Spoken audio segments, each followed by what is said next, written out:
Quando minha irmã ficou grávida, meus pais lhe deram todos os itens essenciais para o bebê, fizeram uma grande festa e ainda organizaram uma viagem de luxo para a família dela, dizendo: finalmente, alguém vai nos dar um bebê lindo e não alguém que só quer chamar atenção. E quando eu fiquei grávida e fiz um grande anúncio, toda a família apenas suspirou: ah, ótimo, mais um bebê. Meu marido cerrou os dentes e gritou: então nada para o nosso filho? Meus pais responderam: com licença, não faça drama. Esta é a nossa casa. Se não gosta, pode sair. Minha irmã, com um sorriso irônico, disse: ela deve ter engravidado só pelos presentes. Todos começaram a rir. Eu fiquei em silêncio e saí com meu marido. Na manhã seguinte, recebi 24 chamadas perdidas dos meus pais dizendo: é urgente. Atenda, por favor. Meu nome é Estela, e essa é a história de como o favoritismo da minha família me levou a fazer algo que mudaria tudo para sempre. Crescendo, minha irmã mais velha, Candace, sempre foi a filha de ouro. Era mais bonita, mais popular e, segundo meus pais, mais responsável.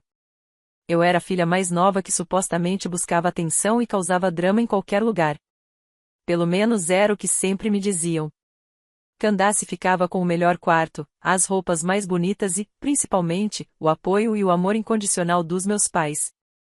Aprendi desde cedo que precisava trabalhar o dobro para receber metade do reconhecimento que ela conquistava sem esforço. Quando completei 18 anos, me mudei para cursar a faculdade e quase não voltava para casa. A distância ajudava, mas cada reunião de família me lembrava do meu lugar naquela hierarquia. Candace se casou logo após a formatura com um namorado da faculdade, Gordon, e já tentavam ter um filho havia 2 anos. Enquanto isso, conheci meu marido, Russell, na pós-graduação, e nos casamos em uma cerimônia simples, a qual meus pais mal compareceram porque coincidia com a festa de promoção da Candace. 2 anos depois do nosso casamento, Candace finalmente ficou grávida. O anúncio foi feito no jantar de domingo na casa dos meus pais, e parecia que ela tinha descoberto a cura do câncer. Minha mãe imediatamente caiu em lágrimas de alegria, abraçando Candace como se tivesse ganhado na loteria. Meu pai se levantou e declarou que aquele era o melhor dia de sua vida. Na mesma noite, começaram a planejar um chá de bebê grandioso. Finalmente alguém vai nos dar um bebê lindo e não alguém que busca atenção, disse minha mãe, lançando um olhar significativo para mim. Senti minhas bochechas queimarem, mas sorri e parabenizei minha irmã como a boa filha que esperavam que eu fosse. Nas semanas seguintes, a preparação para a chegada do bebê da Candace foi algo que eu nunca tinha visto. Meus pais compraram um quarto completo de bebê avaliado em mais de R$ 15.000. Organizaram um chá de bebê com mais de 100 convidados, fotógrafo profissional, buffet e até uma mesa de doces. Os presentes eram impressionantes: roupas de grife para bebê, o carrinho mais caro do mercado, um sistema de monitoramento moderno e fraldas para um ano inteiro. Mas o auge foi a Baby Moon. Meus pais surpreenderam Candace e Gordon com uma viagem de férias totalmente paga para o Havaí, hospedagem em resort de luxo, tratamentos de spa e passagens de primeira classe. Toda mãe grávida merece ser mimada, declarou meu pai ao entregar os bilhetes. Assisti a tudo aquilo com um misto de felicidade pela minha irmã e uma dor profunda que tentei sufocar. Russell percebia meu sofrimento e sempre perguntava se eu estava bem, mas eu disfarçava. O que eu poderia dizer? Que estava com ciúmes da minha irmã grávida? Que me sentia invisível na minha própria família? Até na minha cabeça soava mesquinho. Um mês depois do anúncio da Candace, descobri que também estava grávida. Russell e eu estávamos tentando há mais de 1 ano e ficamos absolutamente radiantes. Eu não cabia em mim de tanta alegria e não via a hora de contar a novidade para minha família. Com certeza seria diferente. Com certeza ficariam tão felizes por mim quanto ficaram por Candace. Eu era tão ingênua. Planejei o anúncio com cuidado. Comprei um body fofo escrito a melhores avós do mundo e o embrulhei numa caixa bonita. Russell e eu fomos para a casa dos meus pais no domingo, como Candace tinha feito. Toda a família estava lá, meus pais, Candace e Gordon, e minha tia Carol, que tinha vindo de fora do estado. Depois do jantar, levantei com o maior sorriso no rosto. Russell e eu temos uma notícia maravilhosa para compartilhar, comecei, com o coração batendo forte de emoção. Entreguei a caixa para minha mãe, que abriu com uma expressão confusa. Ela tirou o body, olhou por um momento e então me encarou. Em vez de alegria, vi nos olhos dela algo que parecia quase irritação. Ah, ótimo! Mais um bebê, disse, soltando um suspiro pesado e jogando o presente em cima da mesa. A sala inteira ficou em silêncio. Senti como se tivesse levado um tapa no rosto. Candace parecia desconfortável, Gordon fixava os olhos nos sapatos, e meu pai apenas balançou a cabeça. Sério, Stella? Agora? Disse meu pai. Você não podia ter esperado até depois do bebê da Candace nascer? Fiquei paralisada, tentando processar o que estava acontecendo. Não era assim que deveria ser. Onde estavam a empolgação, os abraços, o planejamento imediato e os presentes, como aconteceu no anúncio da Candace? Russell, que até então estava quieto, de repente se levantou com um rosto vermelho de raiva. Então nada para o nosso filho? Exigiu, a voz aumentando. Stella também é filha de vocês. Este é o primeiro bebê dela, e é assim que vocês reagem? Os olhos da minha mãe brilharam de irritação. Com licença, não faça drama. Esta é a nossa casa. Se não gosta, pode sair. Senti meu mundo desmoronar.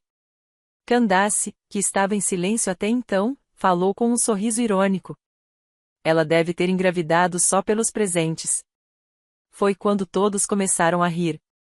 Minha própria família ria da ideia de que eu tivesse engravidado apenas para ganhar presentes, como minha irmã havia recebido. Aquelas risadas eram como facas no meu peito. Fiquei parada ali por alguns segundos que pareceram uma eternidade. O quarto estava cheio de risadas, e eu via a diversão nos olhos deles. Minha própria família achava que eu era algum tipo de piada que só queria atenção. Não disse nada.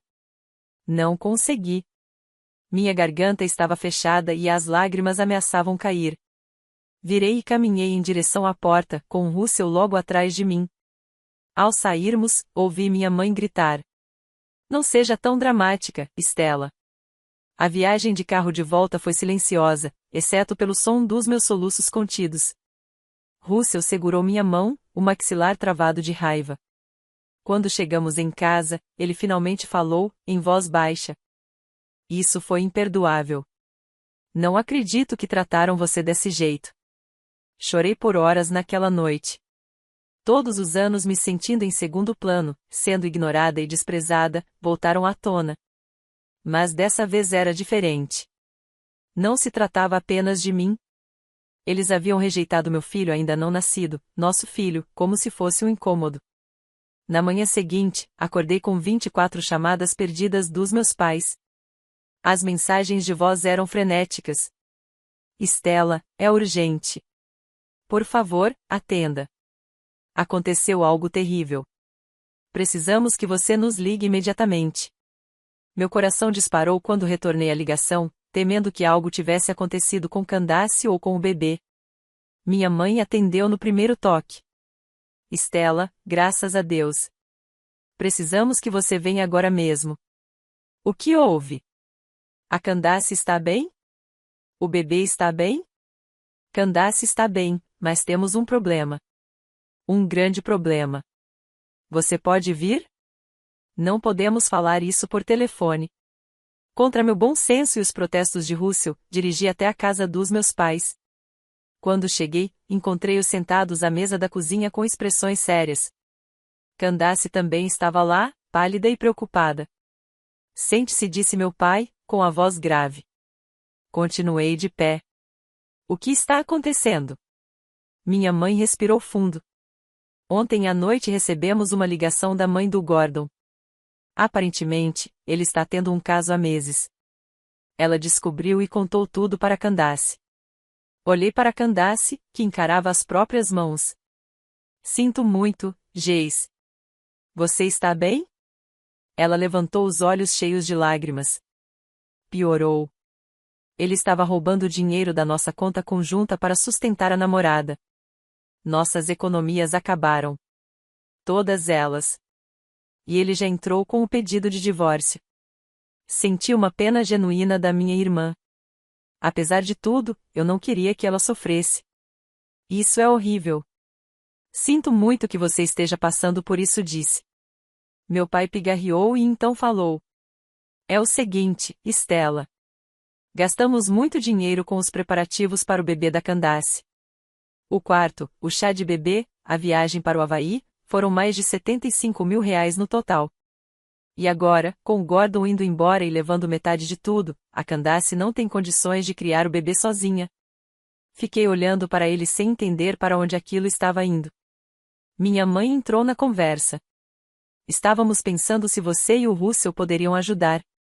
Talvez ficar com algumas das coisas do bebê que compramos, já que também terão um filho. E, quem sabe, ajudar com algumas das despesas. Eu não podia acreditar no que estava ouvindo. Vocês estão me pedindo para sustentar financeiramente a Candace depois do jeito que me trataram ontem? Aquilo foi só um mal-entendido, disse minha mãe rapidamente. Ficamos surpresos, só isso. Você sabe que nós te amamos. Candace finalmente falou, com lágrimas nos olhos. Estela, eu estou com muito medo. Não sei como vou conseguir lidar com isso sozinha como mãe solteira. Mamãe e papai já estão ajudando o máximo que podem, mas com a renda fixa deles. Olhei ao redor da sala, para todos aqueles rostos cheios de expectativa. Eles queriam que eu entrasse como sempre, para salvar o dia, para ser a boa filha que resolvia os problemas de todos. Mas depois de ontem, algo dentro de mim havia mudado. Algo tinha quebrado, e eu não tinha certeza se podia ser consertado. Eu preciso de tempo para pensar sobre isso, disse finalmente. Tempo? Repetiu meu pai. Estela, isso é família. Família ajuda família. Você tem razão, respondi baixinho. Família deve ajudar família. Mas também deve celebrar as alegrias uns dos outros, apoiar nos momentos difíceis e tratar todos os filhos com amor e respeito. Me levantei e caminhei até a porta. Eu preciso de tempo para pensar. Dirigi de volta para casa em um estado de torpor. Russell me esperava, e contei tudo a ele. Ele ouviu sem me interromper, o rosto ficando mais sombrio a cada detalhe. Então, deixa eu ver se entendi, disse quando terminei. Ontem eles te trataram como lixo por anunciar a gravidez. Riram de você e nos expulsaram. E hoje querem que você sustente a Candace e resolva os problemas dela? Quando ele colocou nesses termos, parecia ainda pior. E o que você está pensando? Perguntou suavemente. Fiquei em silêncio por um longo tempo antes de responder. Estou pensando que terminei de ser o plano reserva deles. Terminei de ser a filha que eles só lembram quando precisam de alguma coisa. Naquela noite, tomei uma decisão que mudaria tudo. Na manhã seguinte, liguei para meus pais e pedi que reunissem a família. Eu tinha algo importante a dizer. Quando cheguei à casa deles, todos estavam lá esperando, meus pais, Candace e até a tia Carol, que tinha estendido a visita por causa da confusão. Fiquei no mesmo lugar onde tinha anunciado minha gravidez apenas 2 dias antes. Pensei sobre o pedido de vocês, comecei e tomei algumas decisões. Todos se inclinaram para a frente, ansiosos. Primeiro, quero que todos saibam que não vou ajudar financeiramente com o bebê da Candace. Minha mãe começou a protestar, mas levantei a mão. Deixem eu terminar. Segundo, decidi cortar contato com todos vocês. A sala explodiu. Estela, você não pode estar falando sério. Exclamou minha mãe. Isso é ridículo. Gritou meu pai. Mas eu continuei falando por cima das reclamações deles. Por anos, assisti Candace receber amor, apoio e recursos que nunca foram oferecidos a mim. Eu sempre fui a filha que vocês chamam quando precisam que algo seja consertado, aquela que deve ser compreensiva quando é maltratada, a que precisa se contentar com migalhas de atenção. Olhei diretamente para meus pais. Ontem, quando anunciei que estava grávida do seu neto, vocês suspiraram como se fosse um incômodo. Fizeram piadas sobre eu querer atenção. Riram quando a Candace disse que eu só tinha engravidado por causa dos presentes. Nos expulsaram da sua casa. O rosto da minha mãe ficou vermelho. Nós pedimos desculpas por isso, disse ela. Não, vocês não pediram. Disseram que foi um mal-entendido. Há uma diferença.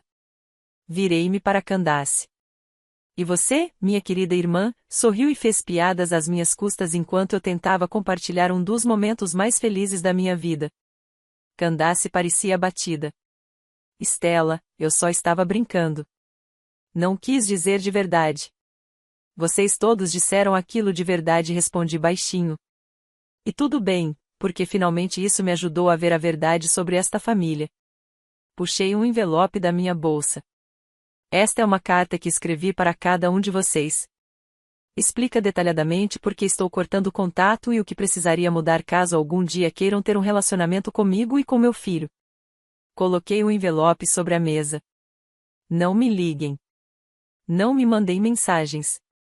Não apareçam na minha casa. Quando meu bebê nascer, vocês não serão informados. Não serão convidados para conhecer seu neto. Vocês deixaram claro que este bebê é apenas mais um bebê que não importa para vocês. A sala estava completamente silenciosa agora. Estela, por favor, sussurrou minha mãe, com lágrimas escorrendo pelo rosto. Você não pode fazer isso. Nós somos família. Vocês estão certos, disse eu. Somos família.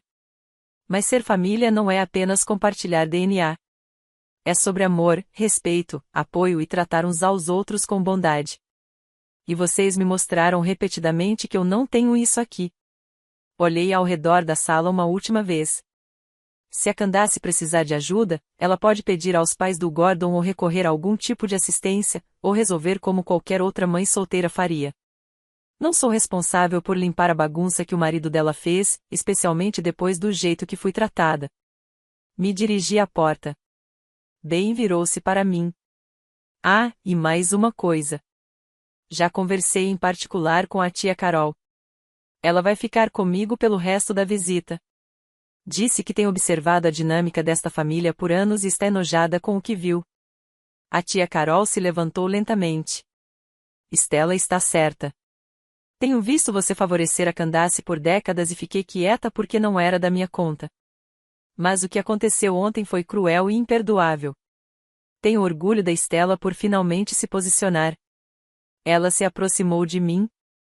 Estarei no carro em 1 minuto, querida. Enquanto saíamos, podia ouvir minha mãe soluçando e meu pai gritando sobre o quanto eu era ingrata. Candace chorava e implorava para que eu reconsiderasse, mas eu me sentia mais leve do que me sentia há anos. Os meses seguintes foram desafiadores e libertadores. Meus pais tentaram de tudo para me fazer falar com eles, enviaram flores, cartões, presentes para o bebê, fizeram outros familiares me ligarem e até apareceram no meu trabalho, obrigando-me a envolver a segurança. Candace ligava de números diferentes, às vezes chorando, às vezes com raiva, às vezes implorando. Ela dizia que Gordon havia saído temporariamente depois de uma briga, deixando-a assustada e sozinha. Agora ela estava na casa dos meus pais, com problemas financeiros, precisando de ajuda com contas médicas, despesas do bebê, tudo. Eu sentia pena da situação dela, mas permaneci firme. Isso não era minha responsabilidade e não permitiria que a culpa me manipulasse a voltar para uma dinâmica tóxica. O assédio aumentou quando eu estava com cerca de 4 meses de gravidez. Minha mãe começou a aparecer em lugares onde sabia que eu estaria, no supermercado que sempre frequentava, na cafeteria perto do meu trabalho. Ela se aproximava publicamente, fazendo súplicas emocionais. Por favor, Estela gritava alto o suficiente para todos ouvirem. Eu só quero fazer parte da vida do meu neto. Como você pode ser tão cruel? Outros clientes olhavam, julgando claramente, e eu me sentia humilhada e estressada, o que não era bom para o bebê. Tive que começar a ir a outros mercados e mudar minha rotina. Russell estava furioso. Isso é assédio, disse ele. Devíamos pedir uma ordem de restrição. Considerei, mas algo me impediu. Talvez fossem os últimos resquícios do meu condicionamento de proteger a reputação da família, mesmo às minhas próprias custas. Na mesma época, comecei a receber ligações no trabalho de pessoas que mal conhecia, parentes distantes, familiares, amigos, pessoas da igreja dos meus pais. Todas tinham a mesma mensagem: eu estava sendo egoísta e ingrata. Como podia abandonar minha família quando eles mais precisavam de mim? Não sabia que a Candace estava sofrendo como mãe solteira? Uma ligação particularmente difícil veio da Sra. Patterson, minha professora da 3ª série, que havia se mantido amiga da minha mãe ao longo dos anos. Estela, querida, disse ela, com aquele tom condescendente que eu lembrava da infância. Sua mãe está arrasada. Perdeu peso, não está dormindo. E a pobre da Candace, tendo que lidar com a gravidez sozinha. Você sempre foi uma criança tão sensível. Certamente consegue encontrar no coração o perdão por qualquer pequeno mal-entendido que tenha acontecido. Pequeno mal-entendido. Essa frase aparecia repetidamente nessas conversas. Todos foram informados de que eu havia exagerado por causa de algum incidente menor, que eu era dramática e buscava atenção exatamente o que minha família sempre dizia sobre mim. As ligações se tornaram tão frequentes e disruptivas que precisei pedir à minha supervisora, Wanda, para falar com ela em particular. Estou lidando com alguns problemas familiares que estão afetando meu trabalho e expliquei. Recebo várias ligações pessoais por dia de pessoas tentando me culpar para que eu volte a me reconciliar com familiares que me trataram mal. Wanda, uma mulher de 50 anos com um olhar gentil, disse. Ouça com atenção. Estela, trabalho com você há 3 anos. Você é uma das nossas funcionárias mais profissionais. Se diz que está lidando com toxicidade familiar, eu acredito em você. Seria útil se filtrássemos suas ligações? O apoio dela significou tudo para mim. Foi reconfortante ter alguém em posição de autoridade reconhecendo que eu não era o problema. Mas o estresse estava cobrando seu preço. Comecei a ter dificuldades para dormir, constantemente preocupada com qual seria a próxima jogada da minha família. Minha pressão arterial subiu durante uma consulta pré-natal de rotina, e minha nova médica, Dr. Sim, demonstrou preocupação. Estresse não faz bem para você nem para o bebê, disse ela, com delicadeza. Há algo acontecendo que devemos discutir? Eu desabei e contei tudo sobre a situação familiar, o assédio, a culpa constante, a pressão. Dr. Sim ouviu sem julgamento e então disse algo que me surpreendeu. Estela, o que você está descrevendo parece uma forma de abuso chamada macacos voadores. Macacos voadores? Perguntei, confusa. É um termo usado para descrever quando um abusador utiliza outras pessoas para continuar o assédio e a manipulação. Eles recrutam amigos, familiares, qualquer pessoa que ouça a versão deles dos acontecimentos e enviam essas pessoas para pressionar a vítima a voltar. Ela me entregou um folheto sobre abuso emocional e manipulação familiar. Quero que considere conversar com um ou uma conselheiro, E se essas pessoas estão afetando sua saúde e sua gravidez, você tem todo o direito de tomar medidas legais. Naquela noite, mostrei o folheto a Russell e contei o que a médica havia dito. Ele me abraçou enquanto eu chorava, frustrada com o fato de minha família ainda conseguir me machucar mesmo quando eu tentava me proteger. Sabe de uma coisa? Disse ele, de repente. Vamos documentar tudo. Cada ligação, cada aparição, cada mensagem. E se não pararem, vamos conseguir aquela ordem de restrição. Começamos a manter registros detalhados. O volume era alarmante. Em uma semana, recebi 15 ligações de diversos familiares e amigos da família. Meus pais passaram várias vezes em frente à nossa casa, o que conseguimos documentar, às vezes diminuindo a velocidade e tirando fotos. O ponto de ruptura veio quando minha mãe apareceu no local de trabalho de Russell durante o intervalo do almoço, esperando pelo carro dele no estacionamento. Russell trabalhava como contador em uma pequena empresa, e ela o confrontou ali mesmo, causando uma cena que os colegas presenciaram. A segurança teve que escoltá-la para fora da propriedade. Ela disse a todos no escritório que eu estava impedindo que ela visse meu filho porque eu era mentalmente instável. Ela disse que eu deveria obrigá-lo a fazer você procurar ajuda psiquiátrica, contou Russell naquela noite, com o rosto fechado de raiva. Isso foi a gota d'água. No dia seguinte, entramos com uma ordem de restrição contra meus pais, Candace e qualquer outro familiar agindo em nome deles. A audiência no tribunal foi surreal. Meus pais apareceram vestidos como se estivessem indo a um funeral, minha mãe segurando lenços e parecendo frágil. Eles trouxeram testemunhas de caráter, pessoas da igreja, amigos de longa data, todas preparadas para depor sobre como eram maravilhosos e como eu estava sendo irracional.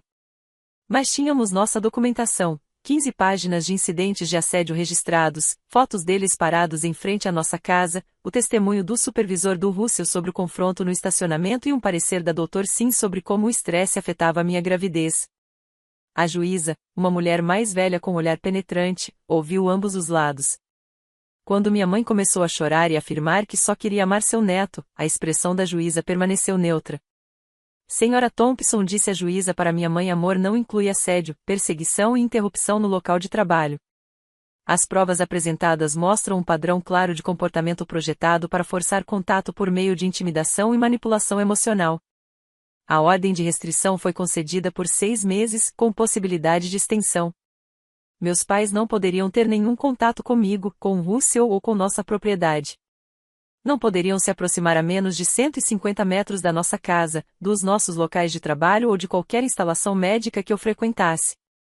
Ao sairmos do tribunal, minha mãe gritou: "Você vai se arrepender disso, Stella. Quando precisar da gente, não estaremos mais aqui." A ironia não passou despercebida por mim. Eles nunca estiveram lá quando eu precisei, de qualquer forma. A ordem de restrição trouxe um alívio imediato, mas também algo que eu não esperava: o julgamento de pessoas que não conheciam toda a história. Alguns membros da família do Russell começaram a me tratar de maneira diferente. Sua tia Marta fazia comentários indiretos sobre como as famílias deveriam permanecer unidas e como as crianças hoje em dia não respeitam os mais velhos. Seu primo Jake dizia abertamente que achava que eu estava exagerando. "Ah, Stella", disse Jake em um churrasco de família, "eles são seus pais." Qual seria a real gravidade disso? Percebi que pessoas que cresceram em famílias funcionais simplesmente não conseguiam compreender o nível de disfunção que eu havia vivido. Para elas, pais eram confiáveis por natureza, família era segura por definição e qualquer problema poderia ser resolvido com comunicação e perdão. Mas Russell cortou esses comentários imediatamente. "Você não sabe do que está falando, Jake. A família da Stella a tratou terrivelmente por anos e depois a assediou a ponto de prejudicar a saúde dela e do nosso bebê. Fizemos o que era necessário para proteger nossa família." Eu era grata pelo apoio dele, mas o julgamento ainda doía. Fazia-me questionar novamente: estaria sendo dura demais? Estaria exagerando? A doutora aqui me ajudou a trabalhar essas dúvidas. "Stella, o fato de você estar se questionando mostra o quão profundamente a manipulação foi enraizada. Pais saudáveis não inspiram seus filhos a precisar de ordens de restrição. Famílias saudáveis não recrutam dezenas de pessoas para assediar alguém que pediu espaço." Ela me fez fazer um exercício: escrever tudo o que minha família tinha feito comigo ao longo dos anos. Não apenas o assédio recente, mas toda a vida de favoritismo, desvalorização e negligência emocional.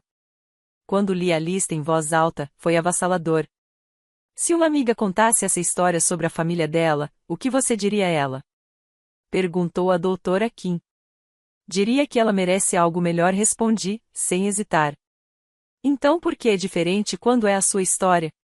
Aquela sessão foi um ponto de virada. Parei de duvidar da minha decisão e comecei a focar em construir a vida que queria para minha família.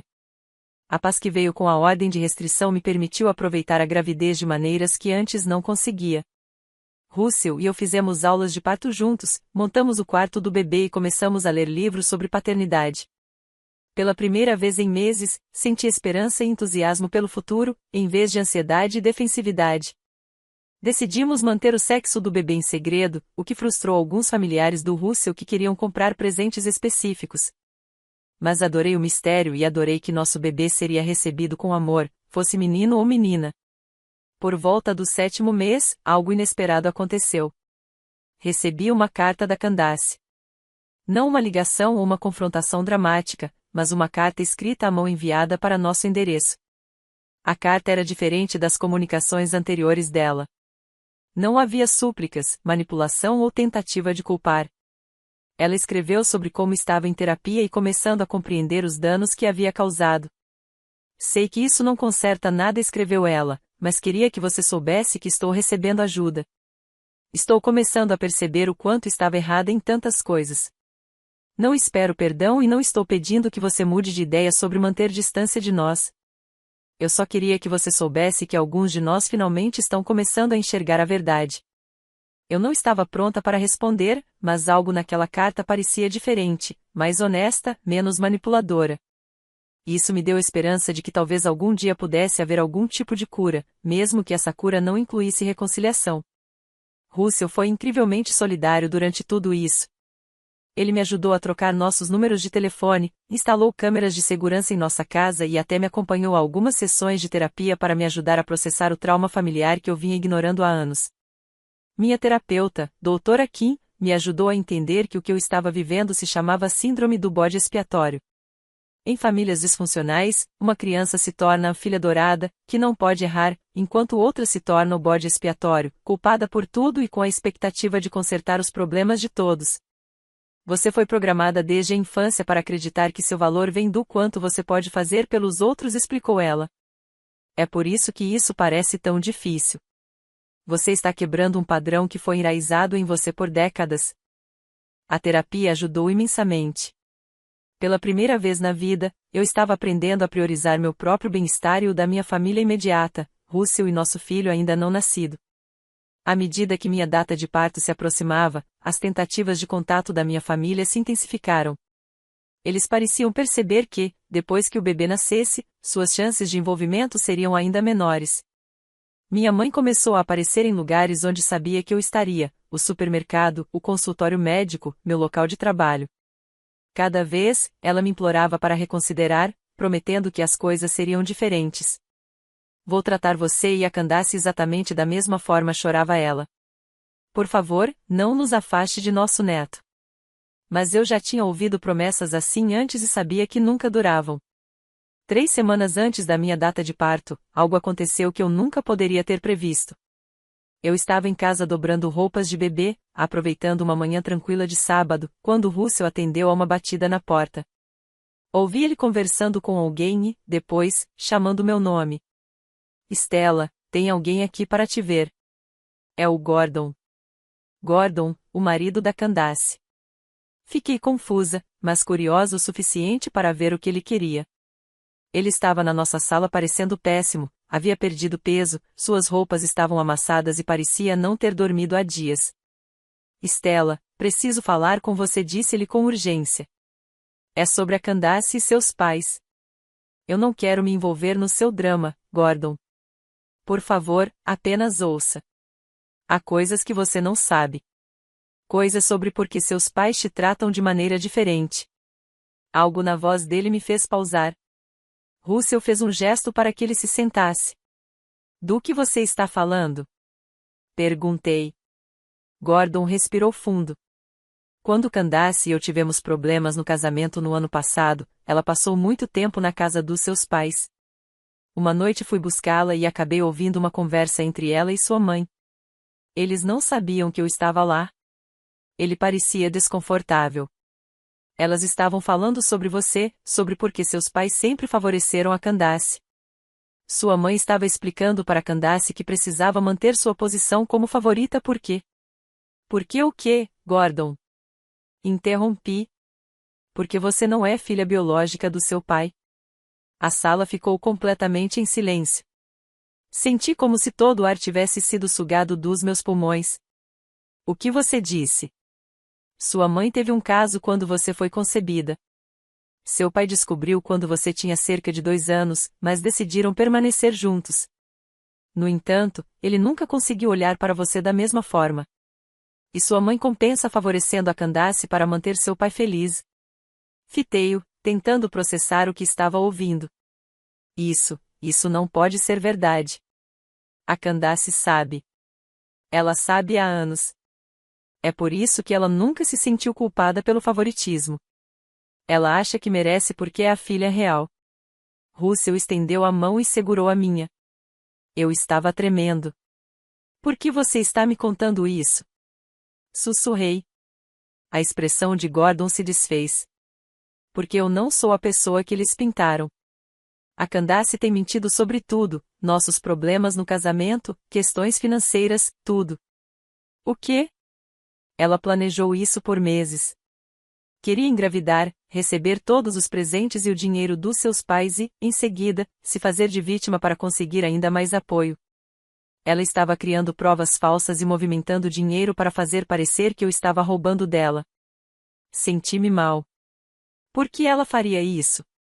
Porque ela está apavorada de que, quando você tiver um bebê, seus pais possam começar a prestar atenção em você em vez dela. Ela queria garantir que continuaria sendo o centro das atenções e a única a receber apoio.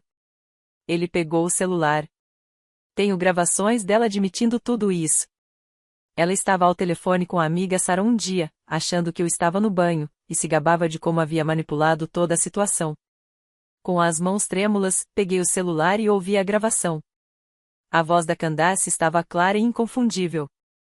Stella realmente achou que mãe e pai a tratariam igual a mim. É patético. Ela nem faz ideia de que nem é filha biológica do pai. Eu vou garantir que ela nunca receba o apoio que eu recebo. Quando tudo isso acabar, ela estará completamente excluída e eu terei tudo. Entreguei o celular de volta, sentindo náusea. Tem mais, continuou Gordon. Ela está planejando pegar todos os presentes de bebê que seus pais compraram e vender online. Ela nem está mais grávida. Como assim? Perguntei, incrédula. Ela teve um aborto espontâneo há 3 semanas, mas não contou para ninguém. Desde então, ela vem fingindo a gravidez, planejando simular um aborto tardio ou alegar que o bebê morreu durante o parto. Assim, ela manteria toda a simpatia e o dinheiro, enquanto venderia os presentes caros. A sala girava. Eu não conseguia acreditar no que estava ouvindo. Por que você está me contando isso agora? Perguntou Russell. Gordon parecia envergonhado. Porque descobri ontem que ela planeja intensificar as coisas. Ela vai alegar que o estresse causado por você cortar contato com a família fez com que ela perdesse o bebê. Ela quer virar toda a família extensa contra você permanentemente. Ele me olhou com arrependimento genuíno. Eu sei que deveria ter dito algo antes, mas estava com medo e confuso. A Candace não está bem, Stella.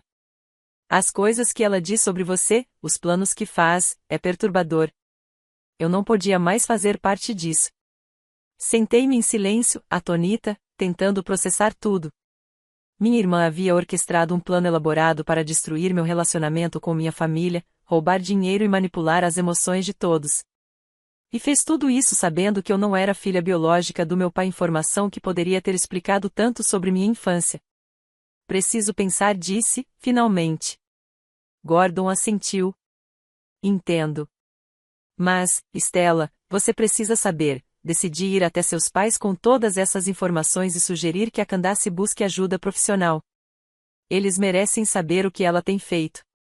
Depois que ele foi embora, sentei-me com Russell por horas, conversando sobre tudo que descobrimos. A traição era mais profunda do que eu jamais imaginara, mas, de certa forma, trouxe clareza.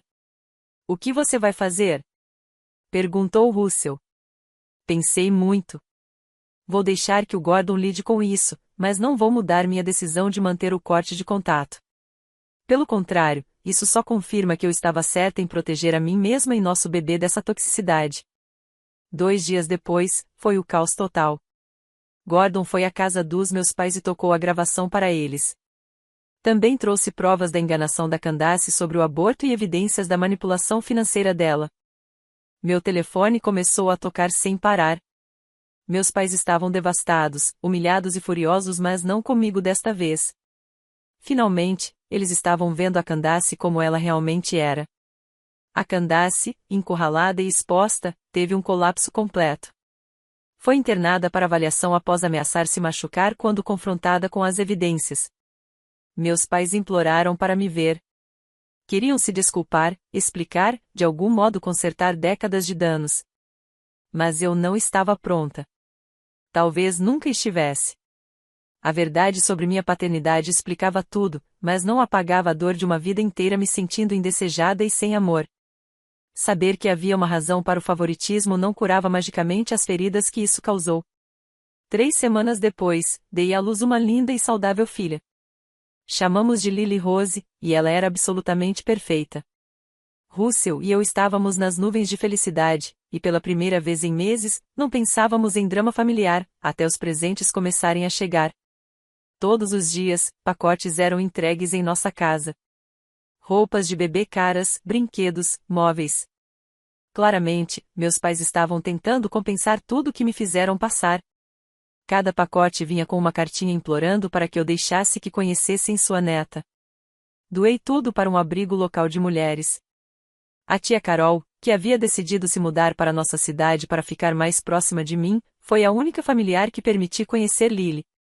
Lily, ela chorou ao segurá-la nos braços, dizendo o quanto se orgulhava da mulher que eu me tornará. Seu verdadeiro pai também teria se orgulhado, sabia? Descobri que a tia Carol já sabia sobre minha paternidade desde o começo. Ela fora confidente da minha mãe naquele período difícil anos atrás. Quem ele era? Perguntei. Um bom homem. Ele morreu em um acidente de carro quando você tinha 5 anos. Sua mãe nunca contou sobre você porque estava tentando salvar o casamento. Saber sobre meu pai biológico trouxe uma mistura de tristeza e alívio. Lamentei a relação que nunca tive, mas também senti liberdade diante da confusão de nunca ter me sentido realmente aceita pelo homem que eu chamava de pai. 6 meses depois do nascimento de Lily, Candace recebeu alta. Ela aparentemente havia sido diagnosticada com diversos transtornos de personalidade e estava em tratamento. Escreveu-me uma longa carta pedindo desculpas por tudo que havia feito, mas eu não respondi. Algumas desculpas chegam tarde demais.